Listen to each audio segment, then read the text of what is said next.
अस्सलाम वालेकुम एवरीवन। हमारा जो मेरे ग्रुप में मेरे साथ हमजा बशीर हैं और हमारा जो रिसर्च आर्टिकल था वो था cascaded hybrid multi level inverters for selective harmonic eliminations. Basically आगे मैं फर्दर स्टेप बाय स्टेप बताता जाता हूँ। सबसे पहले मैं समरी डिस्कस करूंगा कि ये पेपर ओवरऑल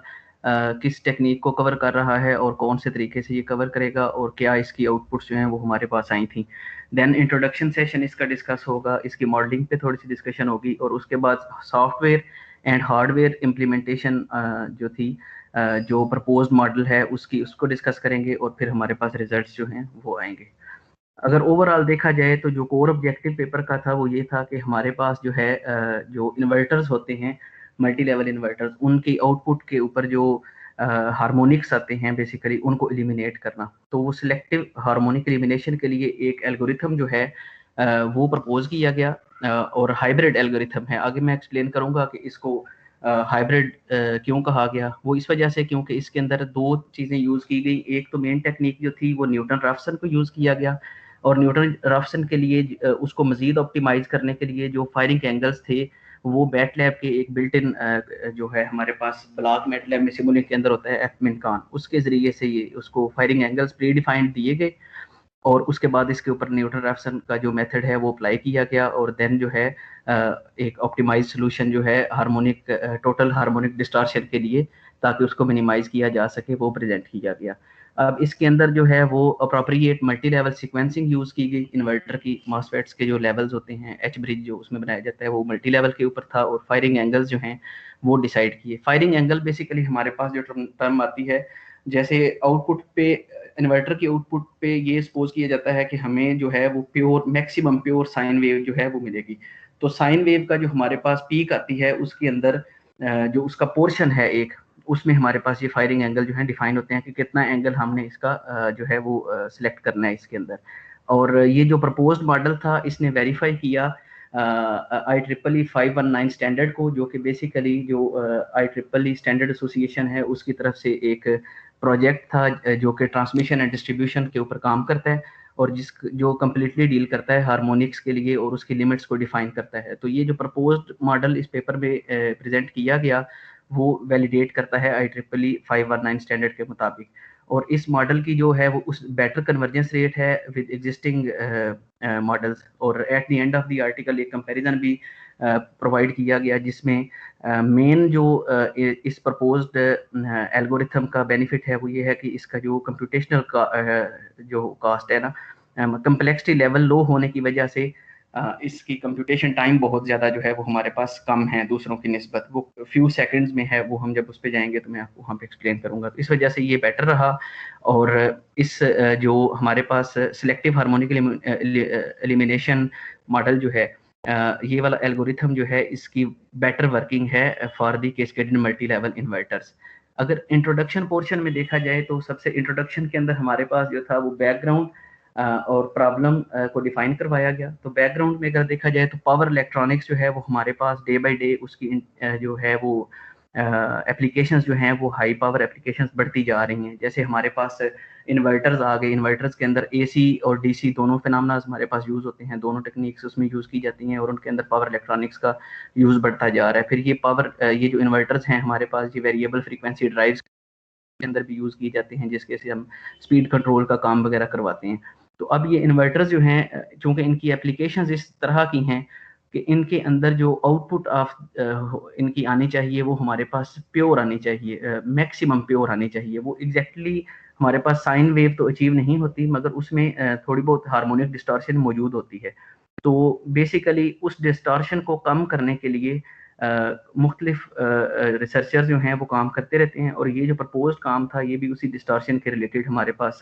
आता है। तो बेसिकली अगर इन्वर्टर्स को देखा जाए तो हमारे पास 3 तरह के मल्टी लेवल इन्वर्टर्स होते हैं। एक डायोड क्लैम्प्ड इन्वर्टर्स होते हैं, देन हमारे पास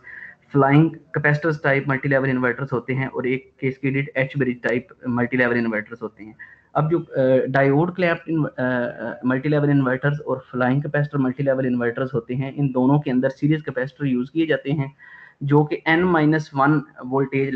n-1 की अमाउंट में होते हैं। और यहाँ पे जो n है वो हमारे पास वोल्टेज लेवल्स को डिफाइन करता है कि कितने हमने इसमें वोल्टेज के लेवल्स रखने हैं। जबकि हमारे पास जो कैस्केडेड ब्रिज सिस्टम आता है ये हमारे पास एडवांस सिस्टम होता है और इसके अंदर एच ब्रिज टोपोलॉजी जो है वो यूज़ की जाती है। राइट साइड पे जो फिगर अटैच की गई है वो हमारे पास कैस्केडेड एच ब्रिज इन्वर्टर्स की मॉसफेट्स की कॉन्फ़िगरेशन है और इनके जो हैं इनपुट के ऊपर गेट के ऊपर फायरिंग एंगल सेलेक्ट किए जाते हैं और उसके मुताबिक इनकी स्विचिंग होती है एल्गोरिथम्स के ज़रिए और फिर हमारे पास जो है लोड के क्रॉस जो है वो ऑप्टिमाइज्ड आउटपुट जो है वो मिलती है इसमें। तो इसमें इस प्रपोज्ड ये जो हाइब्रिड मॉडल है इससे पहले भी इसके ऊपर काफ़ी काम होता रहा, जिसमें हमारे पास न्यूमेरिकल एनालिसिस मेथड से कुछ ऑप्टिमाइजेशन टेक्निक्स अप्लाई की गई। न्यूमेरिकल मेथड्स में हमारे पास जो है वो सिक्वेंशनल होमोटोपी कंप्यूटेशंस हैं हमारे पास, या रिजल्टेंट थ्योरी टेक्निक्स वगैरह जो मुख्तलिफ टेक्निक्स हैं उसके लिए यूज़ होती रहीं। फिर इन टेक्निक्स के साथ साथ हमारे पास जो एवोल्यूशनरी एल्गोरिथम्स हैं, नेचर इंस्पायर्ड एल्गोरिथम्स हैं, जेनेटिक एल्गोरिथम्स हो गए, पार्टिकल स्वार्म एल्गोरिथम्स हो गए। तो ये एल्गोरिथम जो हैं ये भी टाइम टू टाइम मुख्तलिफ रिसर्चर्स के यूज़ करते रहे इनको यूज़ करने के लिए। मगर उन सारे जो मॉडल्स थे प्रीवियस मॉडल्स, उनमें एक प्रॉब्लम ये थी कि इनकी कंप्यूटेशंस जो थी इनके नंबर ऑफ इटरेशंस बहुत ज़्यादा ये लेते थे ग्लोबल मिनिमा को अचीव करने के लिए, और इनका डिसकंटिन्यूअस बिहेवियर जो होता था। तो इस चीज़ को एलिमिनेट किया जा सकता था न्यूटन राफसन के ज़रिए। अब न्यूटन राफसन में भी एक चीज़ ये थी कि उसकी कन्वर्जेंस रेट जो है वो इनसे ज़्यादा है और इसके जो है हमारे पास टाइम भी ये बहुत कम लेता है कन्वर्ज होने के लिए और बड़ी जल्दी से जो है ये एरर को मिनिमाइज़ कर देता है। तो यहाँ पे क्या किया गया कि न्यूटन राफसन की जो इनपुट्स थी, जो इनपुट वेरिएबल्स थे इसके, वो फीड करवाए गए एफमिनकॉन के ज़रिए, जो कि मैटलैब का एक सिमुलिंक में ब्लॉक मौजूद है और उसके अंदर जो है वो प्री डिफाइंड वैल्यूज़ दे के, तो उसके ज़रिए से हम इसकी फायरिंग एंगल्स डिसाइड होते थे और उन फायरिंग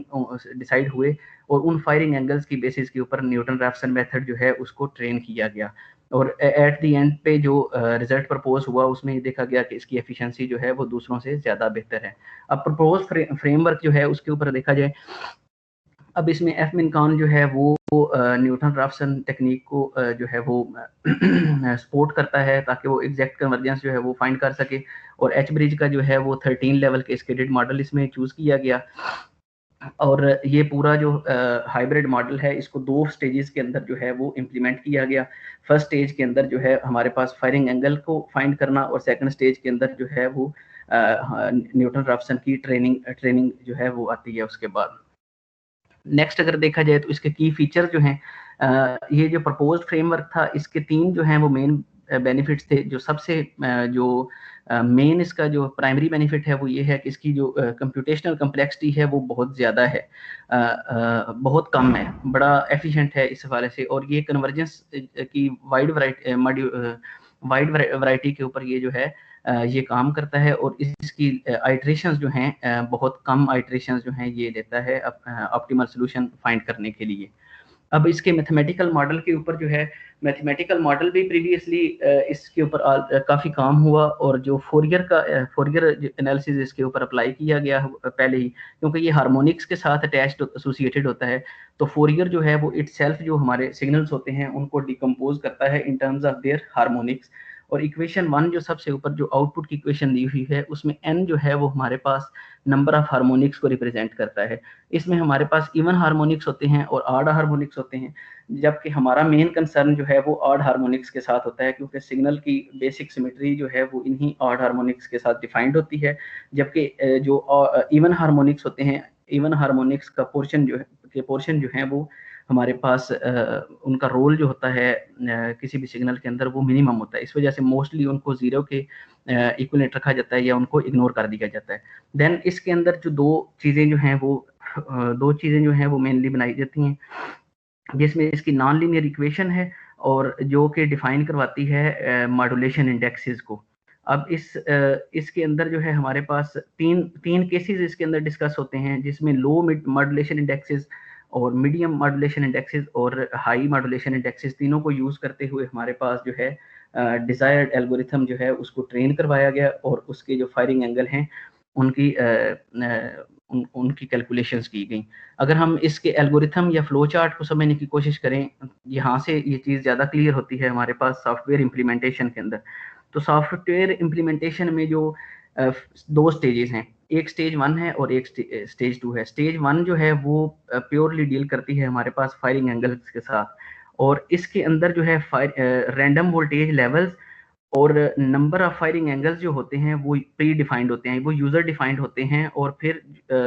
जो पूरे का पूरा एल्गोरिथम है वो इस तरीके से डिजाइन किया जाता है कि जो हमारे पास fmin_con फंक्शन है वो ग्लोबल मिनिमा जो है उसके रीजन को डिटरमिन करे। मगर इसमें जो है वो हमारे पास क्वाड्रेटिक प्रोग्रामिंग यूज की जाती है, और क्वाड्रेटिक प्रोग्रामिंग का पोर्शन जो है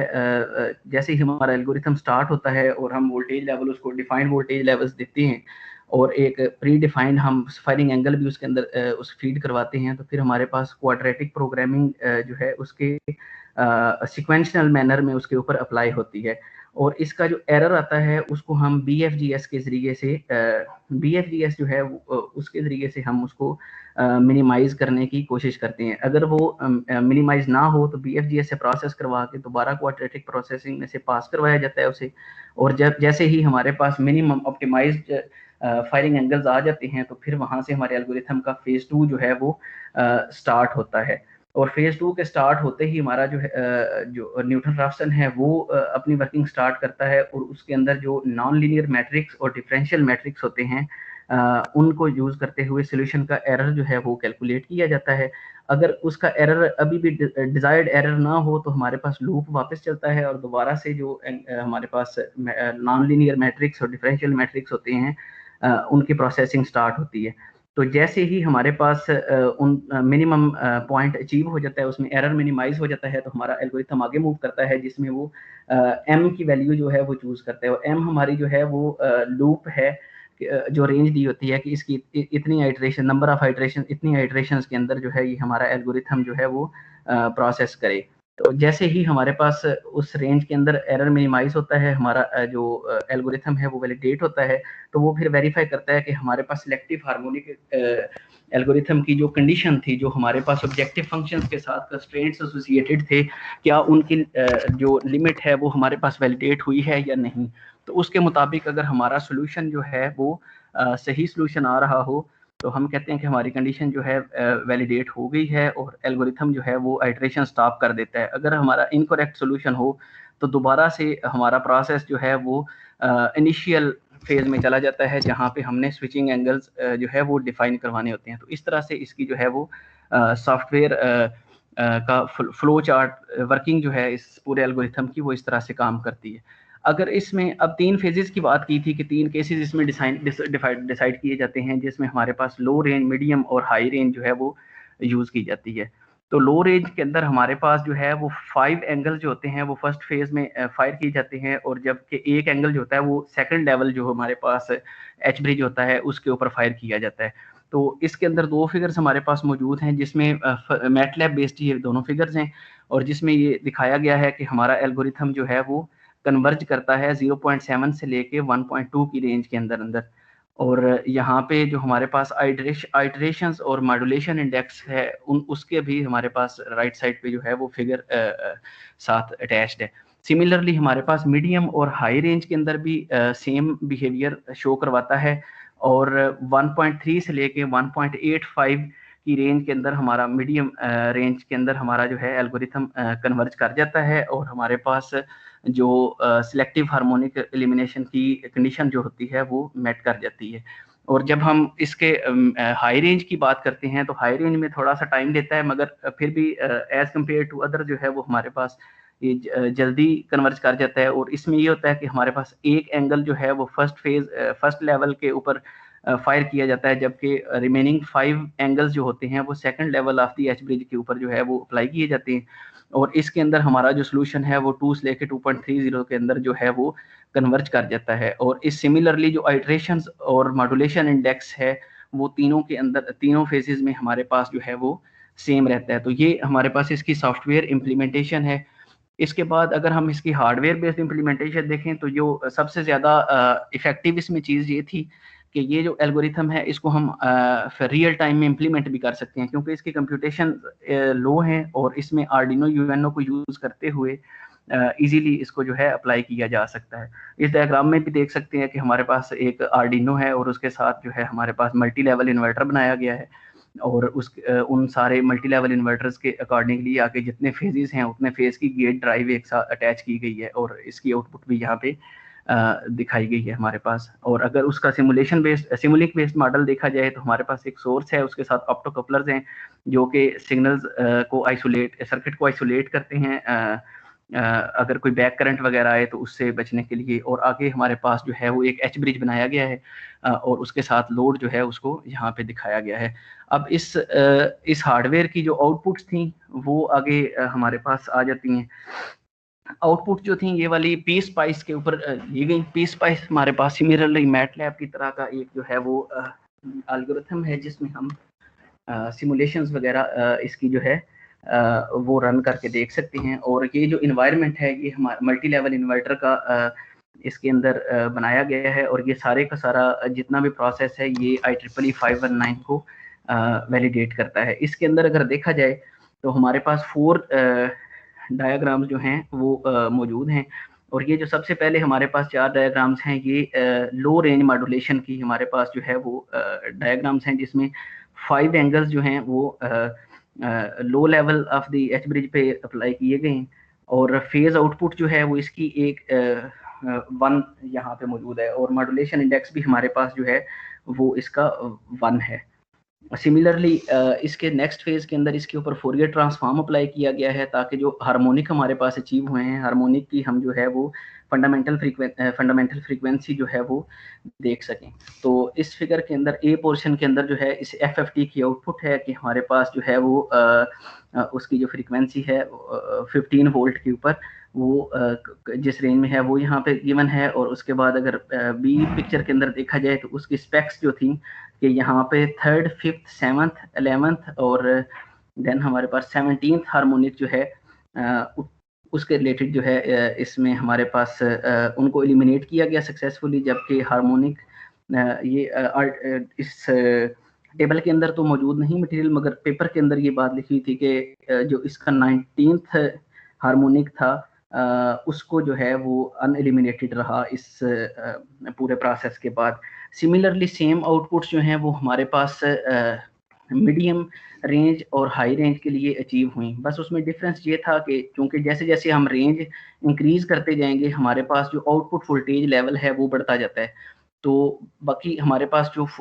फोरियर की आउटपुट है उसके ऊपर हार्मोनिक की एलिमिनेशन वो भी सेम रहती है, और जबकि हमारे पास जो है जो अनएलिमिनेटेड हार्मोनिक्स हैं वो भी सारे इसमें सेम रहते हैं। सिर्फ एक चेंज इसमें ये आता है कि हमारे पास वोल्टेज लेवल चेंज हो जाते हैं, और जो हमारे पास टोटल हार्मोनिक डिस्टॉर्शन है उसकी परसेंटेज में डिफरेंस आता है। जैसे 4% हमारे पास मीडियम रेंज में रहा, मगर फर्स्ट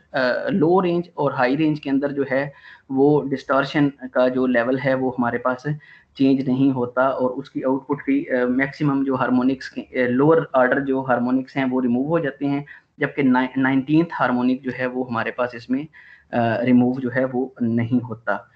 और फिर इसके बाद जो है अब ये सक्सेसफुली जब इसको इम्प्लीमेंट कर लिया तो उसके बाद जो है हमारे पास इसकी कंपैरिजन किया गया इन रिजल्ट्स का एग्जिस्टिंग टेक्निक्स के साथ। तो न्यूटन राफसन जो सिंपलर एल्गोरिथम है उसका जेनेटिक एल्गोरिथम का, पार्टिकल स्वार्म एल्गोरिथम का, और हमारा जो हाइब्रिड मॉडल था इसका कंपैरिजन किया गया। तो इसमें जो सिंपल हमारे पास न्यूटन राफसन है उसमें अगर देखा जाए तो वो है तो इटसेल्फ इजी, मगर उसमें एक प्रॉब्लम ये है कि अगर हम उसको लिमिटेशन उसमें ये हमारे पास आती है कि उसको इनिशियल एंगल सेट करने पड़ते हैं उसके अंदर। तो जब हमने कोई pre defined initial angle set नहीं किए होते तो उसको कन्वर्जेंस के लिए टाइम जो होता है वो ज़्यादा लग जाता है। इसी वजह से उसका जो कन्वर्जेंस का टाइम है वो 39.78 सेकेंड्स है। मगर जो प्रपोज्ड मॉडल था इसमें इनिशियल एंगल को सेट करने के लिए सेपरेटली मैटलैब का जो कंट्रोल टूल बॉक्स था वो यूज़ किया गया, और उसके अंदर क्वाड्रेटिक प्रोसेसिंग के ज़रिए से फायरिंग एंगल्स को प्रॉपर प्रोसेसिंग करके और उनके एरर रेट्स को मिनिमाइज करके जब हमने फीड करवाया तो हमारे पास जो कन्वर्जेंस टाइम था वो 1.86 आया। देन हमारे पास जेनेटिक एल्गोरिथम्स और पार्टिकल स्वार्म एल्गोरिथम्स दोनों के बेनिफिट तो काफ़ी हैं, मगर उनके लिए हाई स्पीड कंट्रोलर्स चाहिए उनको हार्डवेयर पे इम्प्लीमेंट करने के लिए। तो इसमें हमारा जो प्रपोज्ड एल्गोरिथम था उसके अंदर ये था कि इस आर्टिकल के अंदर जो प्रपोज्ड एल्गोरिथम था उसमें ये था कि जो हाई स्पीड कंट्रोलर रिक्वायर्ड नहीं था, सिंपल हम आर्डिनो यूएनओ के साथ ही डिजायर्ड आउटपुट ले सकते हैं। तो इस तरह से ये इतना कॉस्टली भी नहीं बनता सिस्टम, और इसका रिस्पांस रेट भी दूसरों से ज़्यादा है, जो कि 1.86 सेकंड जो है वो यहाँ पे आया। अब अगर इसको कंक्लूड किया जाए तो कंक्लूजन में आपको आइडिया हो ही गया होगा कि बेनिफिट हाइब्रिड मॉडल के जो हैं वो हमारे पास ज़्यादा हैं, क्योंकि ये जो न्यूटन राफसन का जो हमारा मेथड है उसके इनिशियलाइज करवाने के लिए, फायरिंग एंगल को इनिशियलाइज करवाने के लिए एफमिन एल्गोरिथम का यूज़ किया जाता है, जिसकी वजह से हमारे पास जो हम न्यूटन राफसन मेथड है वो जल्दी कन्वर्ज कर जाता है, और इससे हमारा जो है कम्प्लेक्सिटी वो रिड्यूस हो जाती है सिस्टम की, और ये हमारे पास जो है जल्दी कन्वर्ज कर जाता है, और इसके लिए कोई हाई स्पीड कंट्रोलर भी जो है वो हमें रिक्वायर्ड नहीं होता।